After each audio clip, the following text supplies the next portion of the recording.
மரங்களால் சூழப்பட்ட ஒரு பசுமையான காடு. அந்த காட்டின் உயர்ந்த மரத்தில் வாழ்ந்தது ஒரு அழகான கொம்பன் பறவை. அதன் பெரிய மூக்கு போலவே அதன் மனமும் பெரியது, அன்பால் நிறைந்தது. ஒரு நாள் அதன் துணை முட்டைகளிடத் தயாரானது. அப்போது கொம்பன் ஒரு மரத்துளையில் தன் துணையை பாதுகாப்பாக வைத்தது. மண், பழச்சாறு கொண்டு அந்த துளையை மூடி சின்ன ஓட்டை மட்டும் விட்டது உணவு கொடுக்க.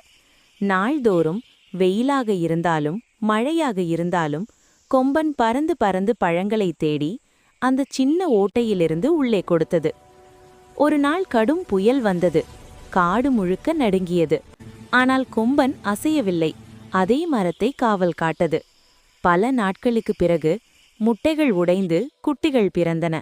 குட்டிகளுடன் வெளியே வந்த துணையை பார்த்து கொம்பன் மகிழ்ச்சியில் சிறகுகளை விரித்தது. இந்த காடு சொல்லும் பாடம் இதுதான். உண்மையான அன்பு என்பது தியாகமும் பொறுப்பும் தான்.